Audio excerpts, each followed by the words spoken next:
the season's finally here, and the players... Hey, football fans, you ready for the gridiron? Thursday and Friday mornings, the Armchair Quarterback Show returns, 9 a.m. Eastern. We'll be talking college and NFL football, the point spreads, fantasy football advice, and more. Want to catch it live? Become a Country Club member today here on Braves Country Radio. We'll make the replay available to the public later on that day as we're being broadcasted nationwide on independent radio stations. As a member catching it live, you can ask your questions. We'll answer all. Point spread advice, player props, your fantasy football questions. It's the Armchair Quarterback Show, Thursday and Friday mornings this fall here on Braves Country Radio. He's the armchair quarterback. He's full of beer and he's full of snacks. The all-American man. Good morning. How the hell is everybody? How are you, Bobby? Been a long time. I'm doing great. I'm happy to be back. I'm happy to talk about the NFL. Yeah, man, it's hard to believe that it's already here, man, as hot as it is outside. I don't know what you got dealing with in Tennessee, but, man, it is hotter than Cootie Brown here in Florida, man. It's the same up here, man. It's gotten a little bit better, but, man, when it was up in, like, the mid-90s, it was terrible. I want to slap the hell out of you, right? I know that's nothing mid-90s. for you. I know that's nothing for you, but, man. We call that October around here. And we got a lot to get into today. This is the first one of the season. I'll get the what we're doing here on this one is we are going to be talking the NFL, and we're talking mainly spreads, and we are going to be in here on Thursdays from 9 a.m. Eastern. And it's going to last, we're going to keep it under an hour. First of all, Bobby's got to get to work. I got to get places. But we're going to try to keep it short and sweet. Today what we're doing is we are talking about the AFC South, the NFC South. We're going to talk about over-unders. And this is a strictly betting show. This is what we're going to be talking about. We're not going to be bitching about some third down decision that the coach made back on Sunday. We're going to be talking about how can you make the best of your bucks? Now, obviously, we're going to be getting into player props during the season. Not very likely to be doing a whole lot of this during the preseason because it's kind of stupid to bet on preseason football, especially when we're talking about player props, because you never know how long a guy's going to play. When we're talking about regular season, this is going to be about player props. This is going to be about covering the spread, over, unders, you name it.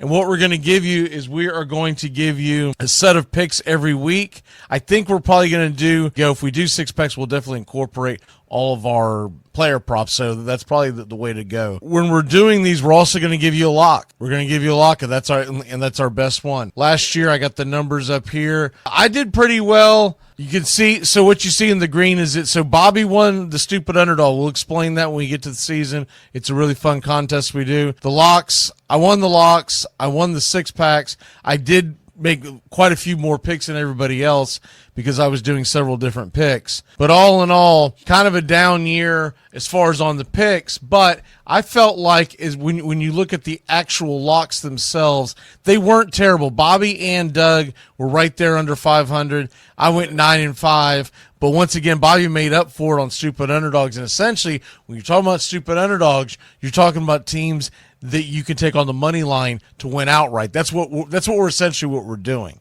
And so if you are a country club member, you're going to be able to watch the show live. We're doing Thursdays at 9 a.m. Eastern. Fridays at 9 a.m. Eastern is going to be the college football show. All right. With that being said, if you're a country club member, you can watch it live. You can ask your questions. If you are not a country club member, then you can catch the show after we release it to the public later on the morning of the show. But if you want to be able to ask your questions, fantasy football advice, the whole 9 yards, and we're going to get into fantasy football as well. That's what we're doing today. Just want to give a quick synopsis. I'll probably do it again tomorrow, but after that, we're going to hit the ground running. All right, Bobby. So when we're talking about the National Football League, and I think we'll do the fantasy segment as the last segment, but we're talking about the National Football League, and we'll have true segments when the season gets going, but we're kind of playing this by ear. We're going into I think it'd be smart for us to start off with the NFC South, considering this is Atlanta Braves Country Radio. That's where the Falcons are at, and get an idea of where we're going to be for 2025. And by the way, tonight you do have some preseason games. There's 3 of them. You got Colts and Ravens on the NFL Network, Bengals and Eagles, and I believe that's just locally. And then there's a doubleheader tonight, Raiders and Seahawks NFL Network. Or you can sit around and watch pretend football. Some people will, some people won't. I'm not going to beat you up if that's what you're going to do. Not going to beat you up if you're not going to watch it. But it is out there, and it's a full slate of NFL preseason this weekend. The Falcons, who we're about to talk about, are at home against the Lions on Friday night. Friday night, you have 3 games. You have the Lions and Falcons, Browns and Panthers, which is on NFL Network, and then Commanders and Patriots. And then Saturday is everybody else I didn't mention. They are playing on Saturday except for the Dolphins, Bears, Saints, and Chargers. They play Sunday. And that is an NFL doubleheader, 1 o'clock and 4 o'clock. I'm a little surprised they didn't do a night game, but that's what they decided to go with. Okay, first one on the docket. Where do you want to start off with here on the NFL stuff? You want to do the Falcons first? Or Yeah, we can start off with the Falcons, considering we're a show based in Atlanta. All right, Falcons. What is the big takeaway for you coming into this season with the Atlanta Falcons? Kirk Cousins, backup quarterback, question mark, or does he get traded? I know the contract situation with Kirk Cousins paying that much for what looks to be a backup quarterback right now doesn't seem ideal. It's insane. Yeah, it's crazy. But I do like the upside that the Falcons have in terms of, they have Michael Penix.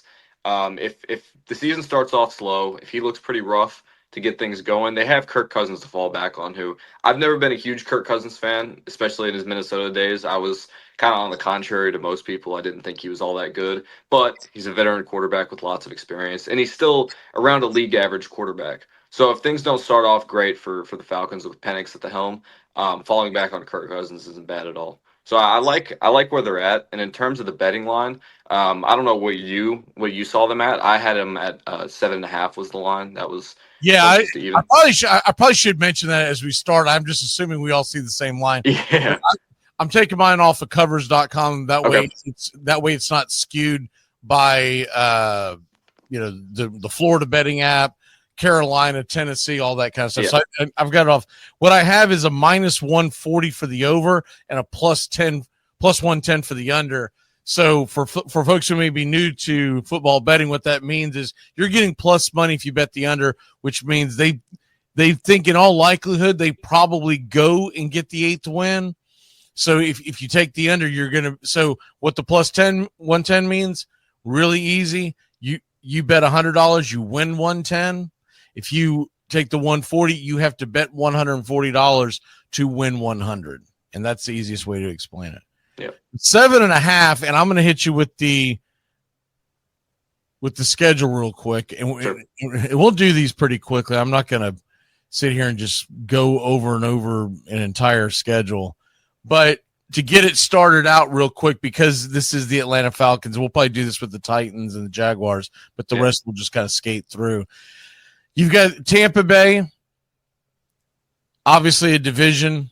I'll tell you what, I'll take the divisions out of it. Sure. We all know who they're going to play in the division: Tampa Bay, Carolina, and the Saints. They're going to play 6 games, home and home.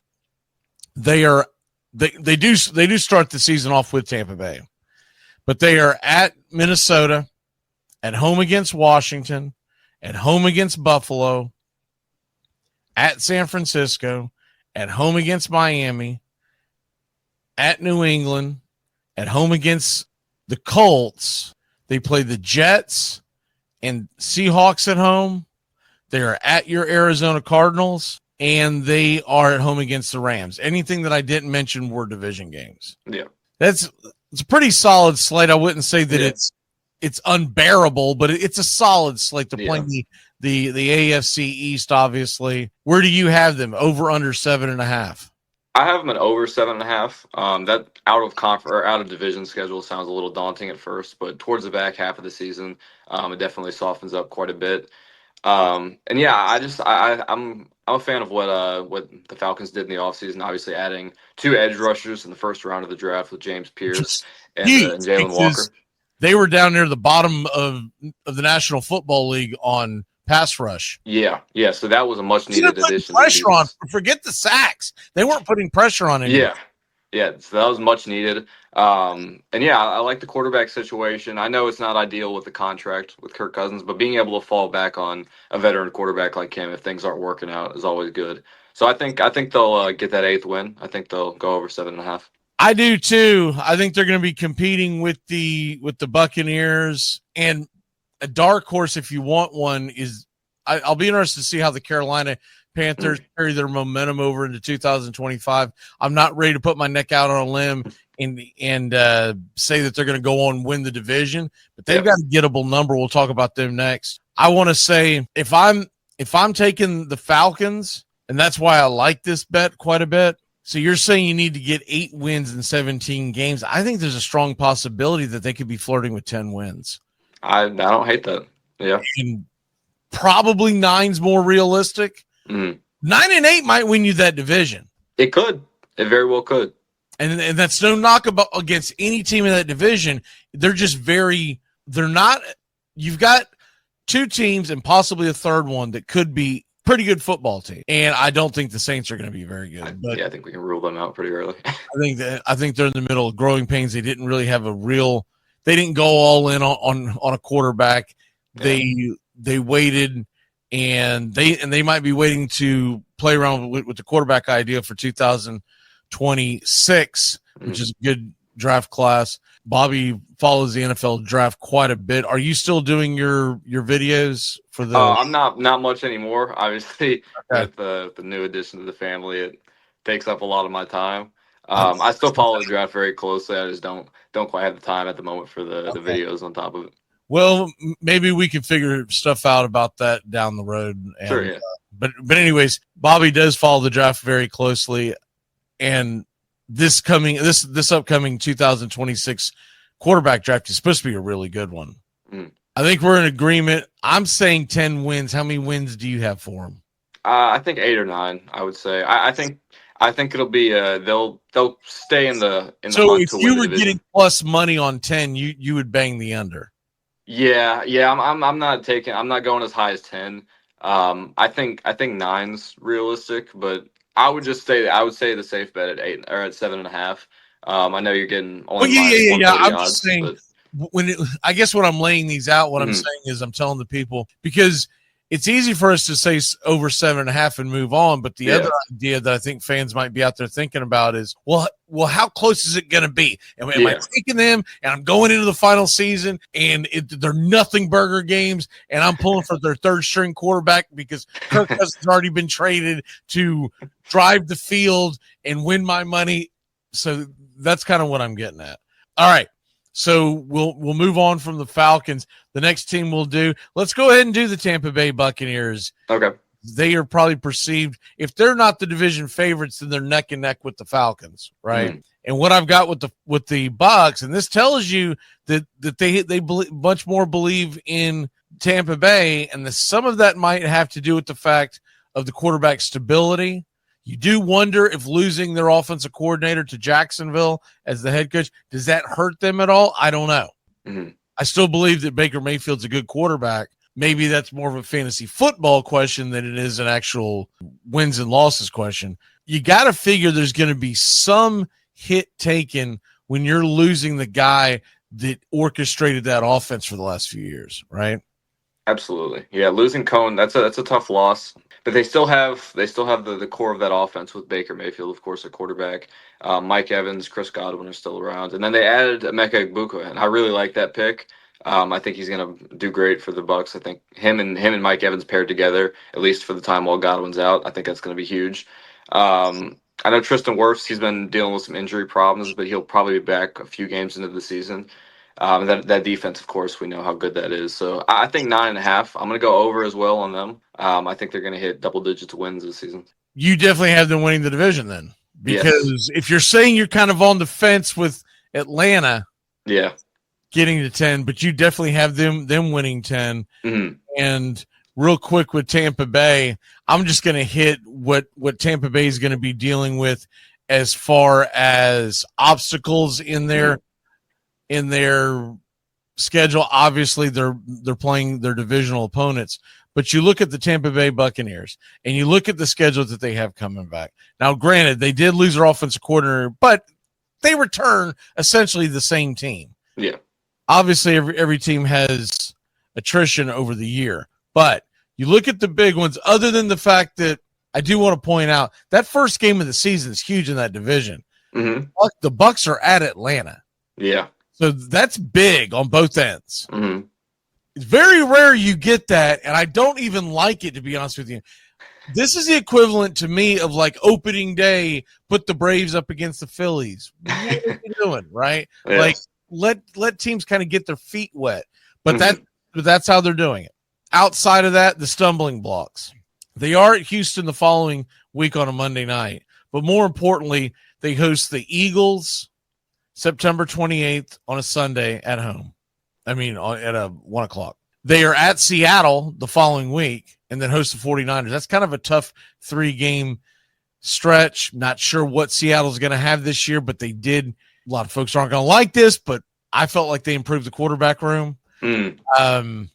I still think that the Raiders took a huge gamble on Geno because he seems like he's going downhill. Mm-hmm. But we'll see if he can be rejuvenated because I do like the coaching staff in Vegas. But outside of that, they are at Detroit right after that. So that is a 4-game stretch where we'll even take Seattle out of it. But you've got Philly, San Fran, and Detroit. Yeah, and those are some tough teams to go up against, especially in a row. And I think there could be some value at around like the middle of the season mark, or maybe a little bit earlier, of seeing what the line is or what the line is for the season win total at that point in the season, and maybe going with the over then, because you might get a better number at that point. You might get 8.5 or 9.5, or it's already at 9.5, but you might get like 8.5 or something, maybe even lower. Yeah, I think that. And by the way, right after that, they host New England and go to Buffalo and go to the Rams. Yeah. So they have stretches in their schedule where it's kind of difficult. I felt like that the Atlanta Falcons schedule we just went over was a little laid out a little more evenly. Yeah, they play division games in bunches, and then they play the outer division games. And of course, because they went to the playoffs last year, their schedule's a little bit more difficult. Yeah. Well, and fortunately for these two teams at the top that we think are going to be at the top of the NFC South, they get to play the Panthers and Saints twice a year. So that's definitely a big boost to their win total. Yeah, all in all, I think you're talking about a team that's going to be teetering right there on the over-under on the 10. Mm-hmm. So it's pretty much even money. It's minus 105 over, minus 115 under. So there's a slight edge to the under number, but not much to write home about. Mm-hmm. It's probably a stay away for me, but if I was going to grab it one way or the other, though my heart tells me, hey, Tampa Bay's probably going to find a way to do it, I would probably lean the under, just because, once again, I think 9 wins may win this division. That's true. And if they get to the end of the season and they're at home against Carolina and they don't need that win, and Carolina's still trying to improve because they've got nothing to lose at that point, that's going to be a tough one.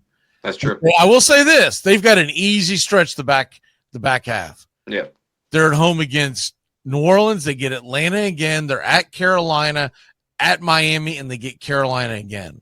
Ooh. Little odd that they stack all those games together like that, but that's what they're doing. Well, if we think the Falcons are going to hang around to be as competitive as they are, I think that works out well for the over with the Bucks too, because it'll force them to kind of play hard in that Week 18 game against Carolina. Unless Michael Penix goes down and Kirk Cousins is out there throwing interceptions left and right in the next minute. All right, but yeah, I can see that. That. What I'm a little more interested in the overall numbers is, and we'll get to that in a second, but to win the division and to go to the playoffs. The next one that we have, we'll go ahead and tackle the Carolina Panthers. They're over under 6.5, minus 140 on the over, plus 100 on the under. Where do you like this? I'm leaning the under here. I assume it's 6.5, right, for you? Yeah.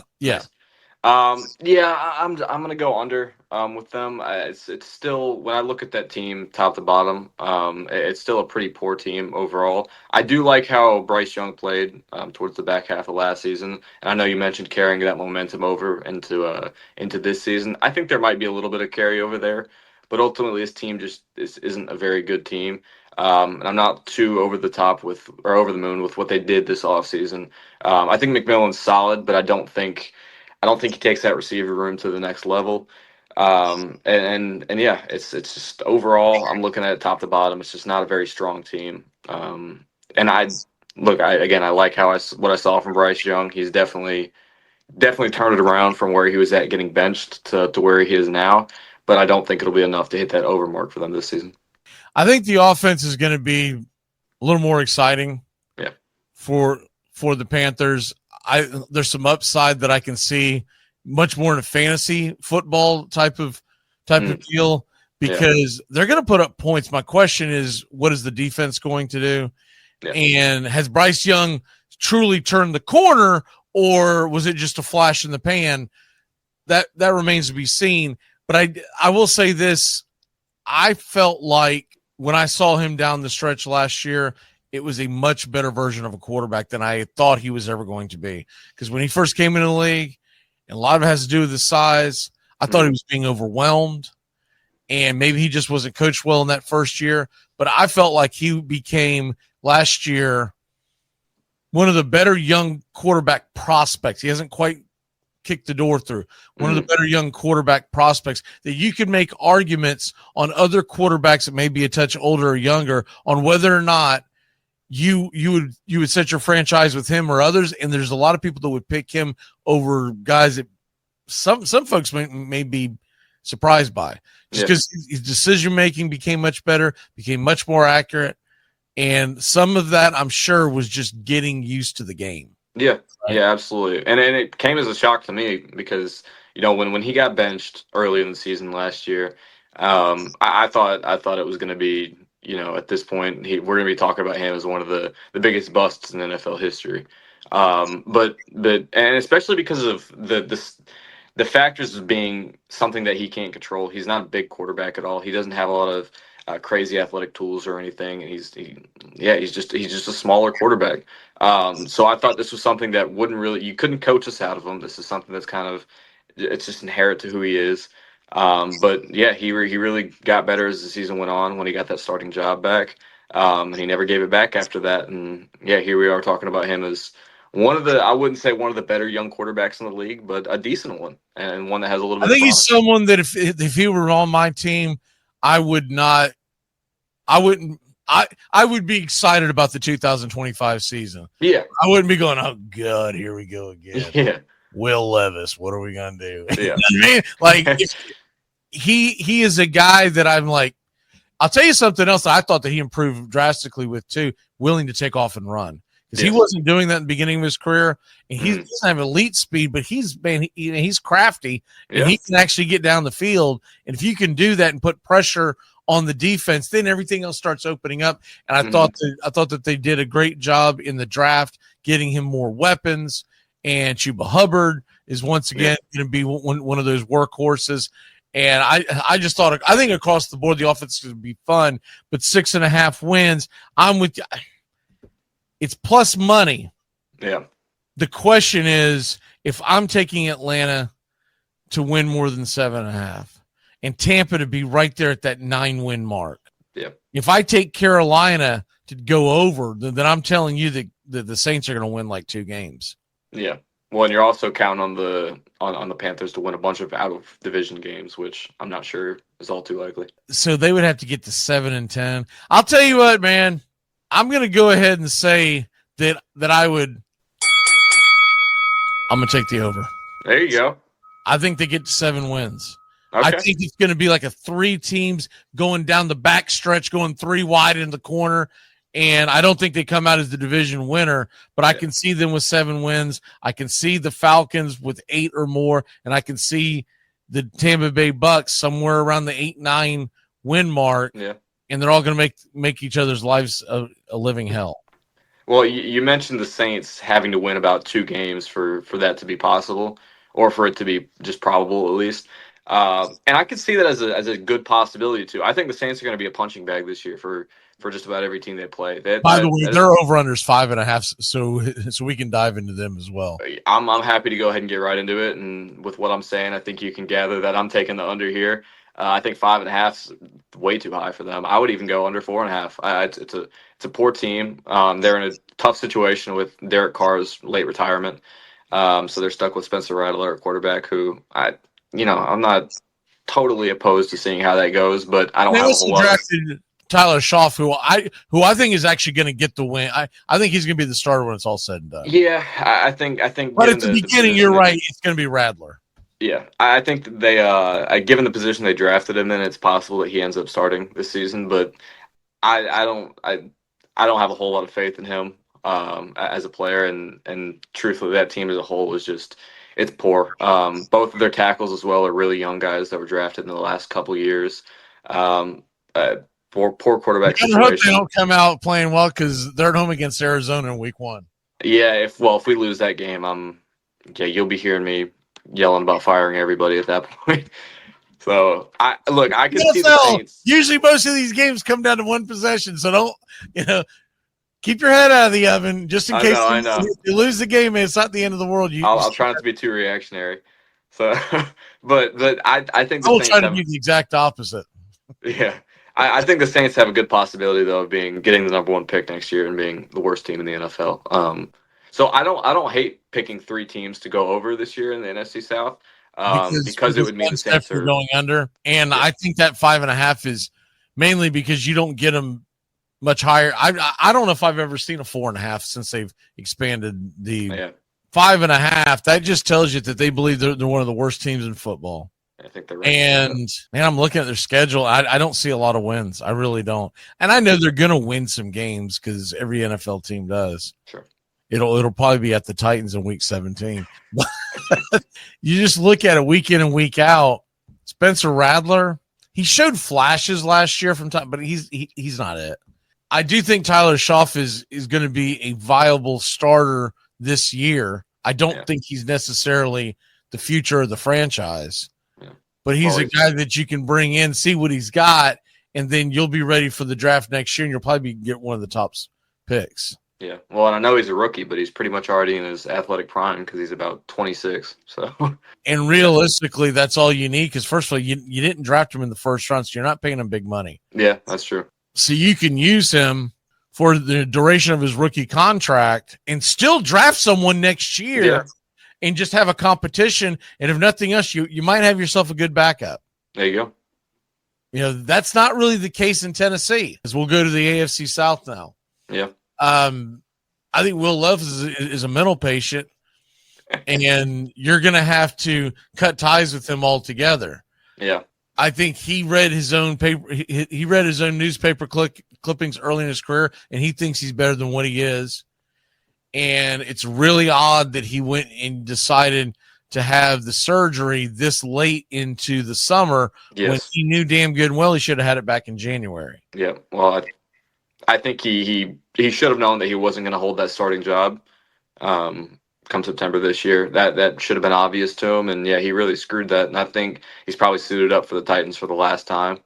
I think that's fair. I can't imagine you bring him back next year. Yeah. Yeah, I think that's where he's done. I'll tell you what else that does for him personally. It puts a sour taste in the mouth of general managers that are like, I don't know, do I want to bring this guy into my team? Yeah. He doesn't really appear to be out for the team. And I get it, it's a business and the guys need to make their money and they need to make the best business decisions. I get that. But you also have to keep in mind with who you're playing with, who you're playing for.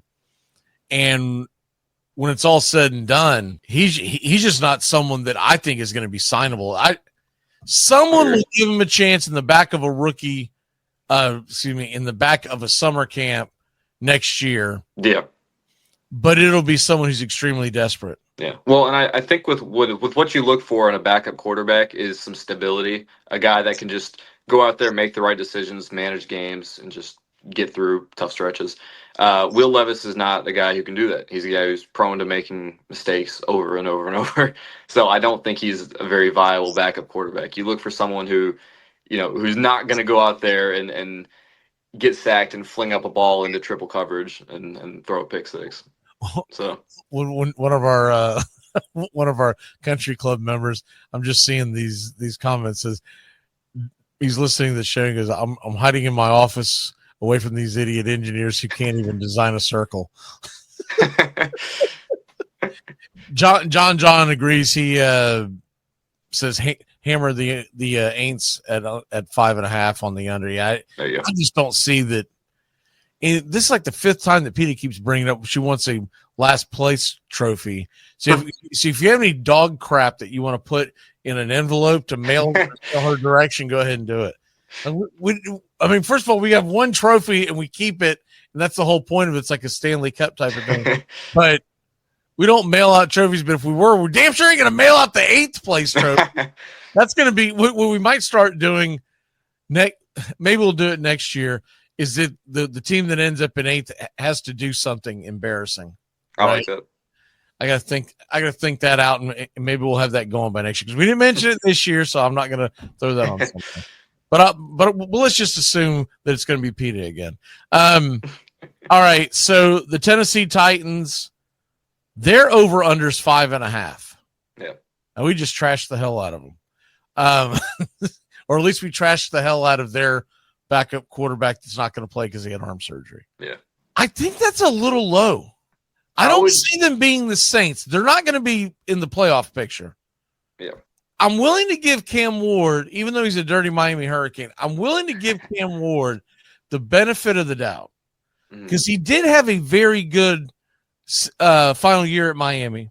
I get it. He was playing in a down ACC year, and they spent a lot of money on that offensive line. So he basically sat back there and ate sandwiches and tossed the ball around all year long. Yep. But he was impressive too. Like I actually called a couple of the Hurricane games. I called the upset with Georgia Tech, but I called a couple of Hurricane games. Watching play after play after play, I was like, man, this guy's actually pretty damn good. He really is. Yeah, I would agree with you there. The only problem I have with him is that he's coming into a situation in Tennessee that's vastly different from the comfort he had behind that Miami offensive line. I'm worried about the line. Is how many mistakes is he going to make when they're just sitting on his head all day long? Yeah, and that's tough to call because you didn't see a whole lot of that last year with him at Miami. So that's kind of a hard one to get a read on. 5.5. By the way, they happen to play at Tampa this weekend and at Atlanta. Two of their preseason games are against teams in the NFC South. Okay.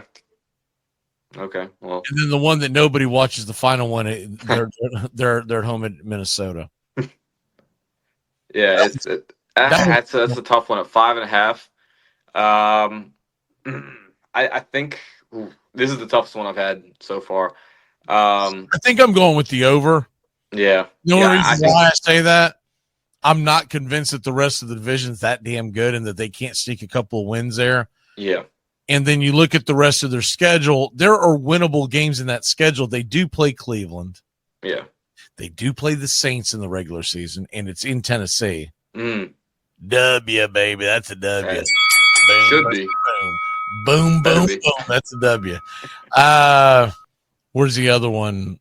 There was another one that was kind of, the Colts at home and the Colts on the road. They probably split that. Yeah, I would assume.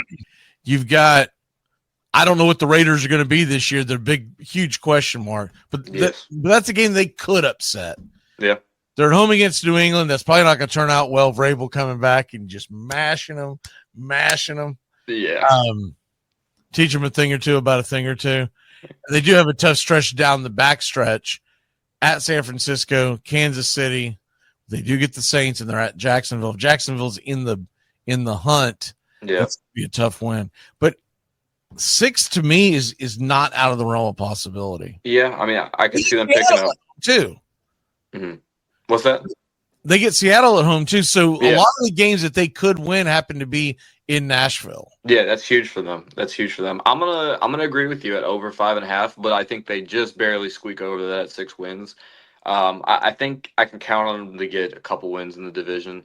I think they'll split with the Colts, and I think they'll probably split with the Jaguars. And I don't know if they'll pick up a win over the Texans, but after that, they just need 4 more. Like you said, they got the Saints.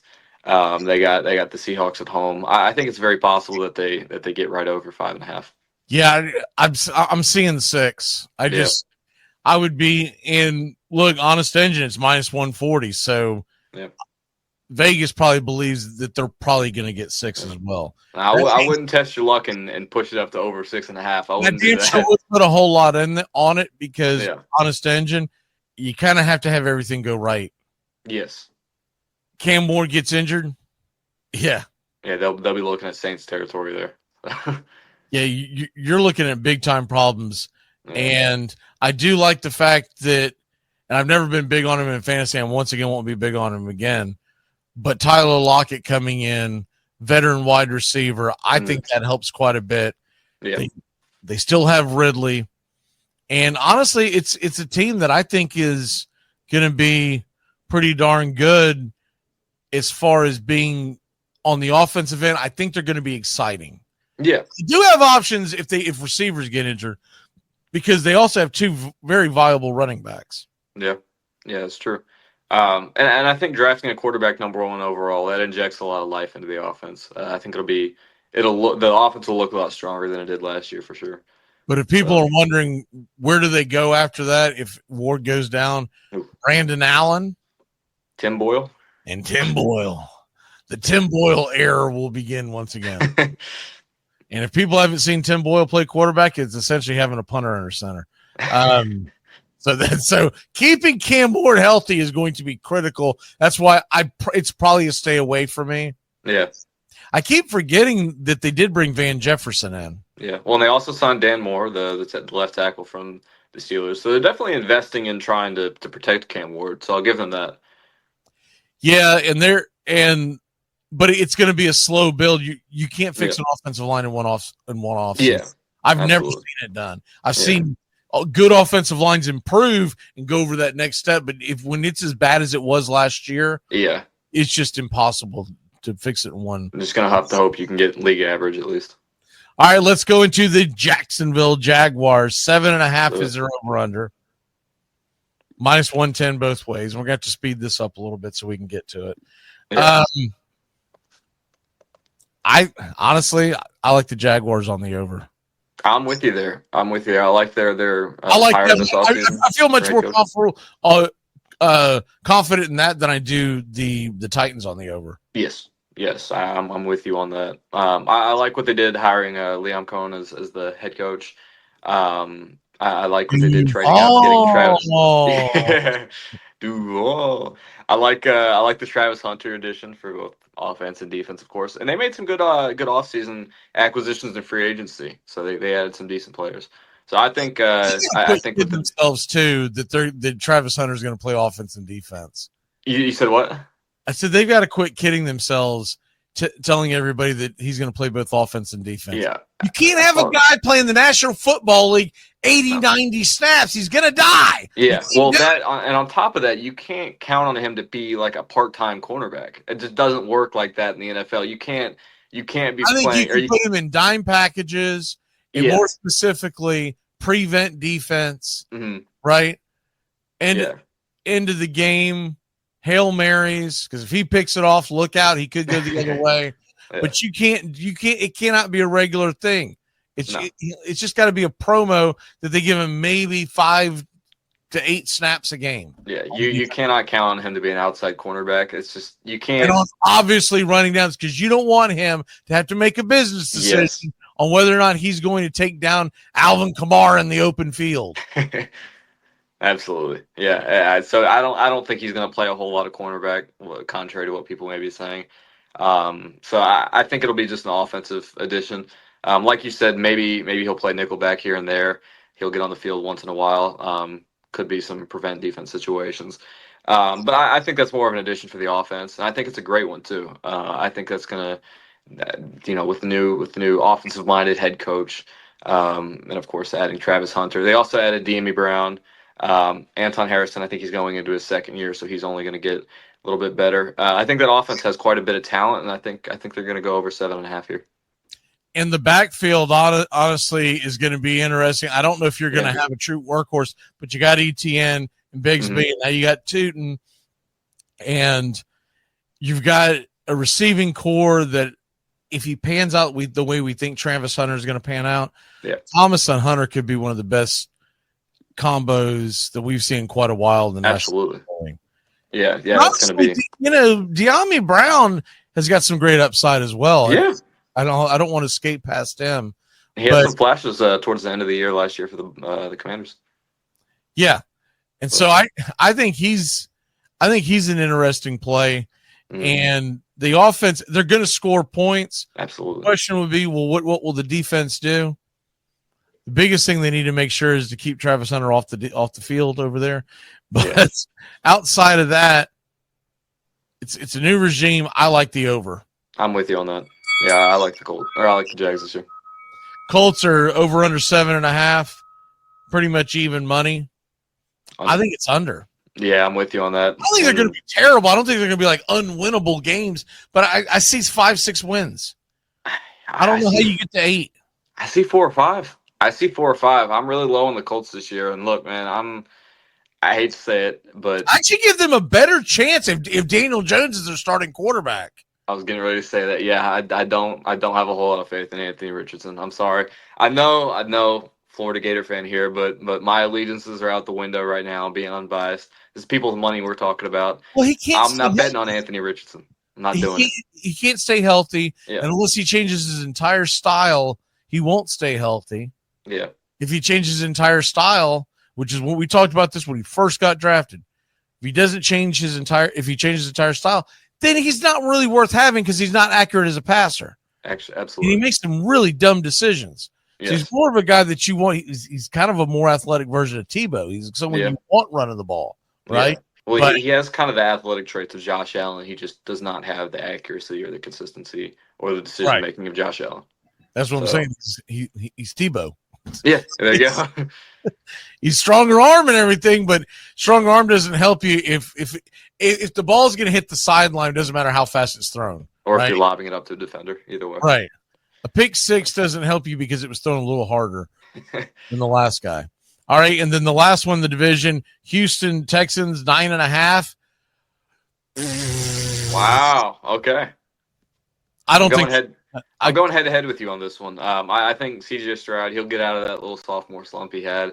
Their defense is loaded. They have a great defense, and I like what they did. They added some receivers. I know they got Jaden Higgins in round 2. I think they added someone else this offseason, a receiver. And they're playing in a pretty poor division. I think they're going to pick up wins over all 3 teams. I think they're going to at least split with the Titans. They'll at least split with the Jaguars, and I think they'll probably sweep the Colts. So that's that right there. You're banking for 5 wins. Okay, but you can say that about the other 2 teams, that they'll split. I'm talking about the Jags and the Titans. They'll split and they'll split. Yeah, that's fair. And they could sweep the Colts. Yeah, that's true. That is true. So, well, I don't know if the Titans could sweep the Colts, but probably not. I can see the Jaguars doing it though. And I'm not saying that Houston can't win the division. I'm saying they're not going to get to 10 wins to do it. I do think it's. I'm saying 9-8 probably wins that division. I think it's the same as the NFC South, like you mentioned. 9 wins could win the division for anybody here. It's not a very, very great division, or not a very top-heavy division at least. So I could see 9 being enough for the Texans to win. Raymond says he's torn between the Titans and the Falcons this year since Bama doesn't have a team. Tighten up, baby! You got to tighten up. Yeah, let's go. Always bring someone else into our misery. Yeah, well, there's some excitement with Cam Ward. Who knows what the ceiling could be there? It could be fun. Look on the bright side. If you got to pick one of those teams, would you rather go visit downtown Atlanta or downtown Nashville? You make a good point, my friend. Because you're not going to the Battery in Atlanta to watch the Braves. It's a different world. You got to go downtown Atlanta and hang out down there. Do a whole lot of nothing, or you're going to go to downtown Nashville and scoot and boogie up and down the bar scene. There you go. I'm telling you, I can tell you because I've been to both. I've lived around both. You want to be around the Nashville women, not the Atlanta women. Because the Atlanta women are going to be taking their earrings off. Things are about to get ugly. Nashville women, boot, scoot, and boogie. Let's go. All right, so that does it for that. Real quick, I want to hit the divisions before we run out of time, and I pulled it up. Where is it at? Here we go. All right. Now I'm talking strictly from the money standpoint of it, right? Mm-hmm. The best bet. We'll start with the NFC South. Oh, Colts. We didn't hit the Colts. Colts 7.5 over under. Under, yeah. Or maybe we did hit the Colts. I don't know. I think we did because we were talking about Richardson being very good. Figure 8 through the AFC. But if you ever watch our show, this is kind of what we do. I take full responsibility. All right, NFC South, Buccaneers plus 100 to win the division. Falcons plus 220 to 240, depending on what book. Panthers plus 380 to plus 450, and then the Saints a plus 750. Some books are as good as plus 1,200. If I'm going to give you $100 to bet that division, where are you going? Can I split it up, or am I going all in on one thing? No, you're going all in. Bucks. Got to go with the Bucks here. If I can double my money with the Bucks, I think I'm taking that. I think the Falcons will hang around, and I think they'll keep it close till the end of the season. But I think ultimately, that Bucks team has too much talent to go against them here. I think you're probably right, but the riverboat gambler in me is going to take the Falcons plus 220, because if I can take my 100 and turn it into 220, especially if I can get it to 240, yeah, that's going to be it's going to be really difficult to. Now, if you're going to split your money up, you put 50 and 50, so you at least get your money back because not much of a chance the Panthers win the division. So let's say you put 500, put 50 down. You're going to win your money back if the Bucks win, but if the Falcons win, you're going to be in plus money. Yeah. You're giving me ideas now. I might go do that. This is what we're here for. Sometimes I come up with a good idea every once in a while. What's not a good idea is me getting up this early right after doing a game the night before, but that's is what it is. All right, AFC South. Yeah, now this one might be a little more intriguing for you. Texans are plus 120, so just over even money. Yep. The Jaguars, they're saying between plus 290 to plus 333. The Colts plus 300 to plus 360. I mean, if you're going to do that, just go ahead and mail your money to me, because you're throwing your money away. Yeah, I'll take it. And the Titans have the longest odds at about plus 800. I give you 100. Give you 100 to drop it. You're going to double your money, and actually a little more. You'd win. What, you turn 100 into 220? 220, yeah. Or you go to Jaguars to take 100 and turn it into, what is that, 390 total? Even 433. If you, I bet the plus 33 is hard to find. I think the Texans are going to win the division. However, that 390 you're getting back on that Jags bet is really tempting. And I'm looking at when you hear that number, and then you start thinking, they added Travis Hunter. They have an offensive-minded coach. Now, this is a division, when you're talking about splitting the 50-50, I believe this is a very smart division to do that in with the Jags and the Texans, because they are overvaluing, for whatever reason, the Colts. Yeah. Yes. Because I don't think the Colts can win the division. I don't think the Titans can win the division. I'm with I think you. you're talking about a two-team race. Probably the Texans, if we're being honest. But you're gonna make money no matter how you do it. Yeah, because even if you split it 50-50, you're getting 110 back on right. Texans. So you're making at least $10, assuming one of those two teams win. And when it's all said and done, when you're talking about football gambling, the only thing that matters is, did you win the money? That's it. Right. At the end of it all, if you have to hedge your bet, did you come out plus money? And that's what we're going for. Real quick, fantasy football. We won't hammer this too much because I want to keep this under an hour so you can get going. We'll do this a couple of minutes. But real quick, give me a couple of guys that you're staying away from fantasy football. Jeff, we'll just do two this week. Okay. Number one. Because they're ADP. So before people flip out and he says something like let's say if you say, I'm staying away from Saquon Barkley. Yeah. It's not that you think he sucks. It's that you think that he won't duplicate. If he's there in round two, by all means take him. But Yeah, He's in round 2. Can I play in your league? That's what we're getting at. So my first guy with that, I'm gonna go Puka Nacua here. I don't know if you've heard some of the quotes that's been coming out of Sean McVay's mouth about the Matt Stafford situation and his back injury. It doesn't sound like there's a whole lot of confidence on how reliable Matt Stafford's going to be this year. And Jimmy G is a big step down from Matt Stafford. I also think Devonta Adams coming in, I think he's really well suited to that Sean McVay offense. So I think he's going to take away quite a bit of targets from Puka here. So I think he's being a little overvalued in fantasy. Then my second one I'm going to go with Tyreek. Actually, I'll save him for next. No, I've already mentioned his name, Tyreek Hill. There you go. I'll just go ahead and I'll stick with it. I'll use my other two next week. Tyreek Hill, though, Jalen Waddle, he's really starting to emerge as potentially the wide receiver one of that offense this upcoming season. And also, I think with last year, some of the quotes that came out about him not wanting to even be with the Dolphins. The way he's behaving. I'm kind of surprised how quickly that quieted down. Yeah. Well, with how volatile he's being, it's kind of reminiscent of Antonio Brown. Nobody knows that. What? He's a mental patient. He's basically Antonio Brown 2.0. That's exactly what I was getting to. This is all reminiscent of Antonio Brown. So he's this far away from getting into it with a U-Haul driver. I'm telling you, he's Avonte's perfect hit away from it happening. Right. So there you go. But yeah, I think this Tyreek Hill situation is a little bit. It's very volatile. Him even wanting to play with the Dolphins, and I think Jalen Waddle's only getting better, and I think he could seize that wide receiver one position this year. So those are my two guys I'm staying away from, or not staying away from, but I'm not drafting where their ADP has them at. Puka. Yeah, I've been doing a ton of best ball, and I think I've got Puka in one, just because you want to make sure you have some shares. Yeah. To me, it's more the fact of the addition of Adams. I hear it. Although he is 32 years old, so off the jump. Mm-hmm.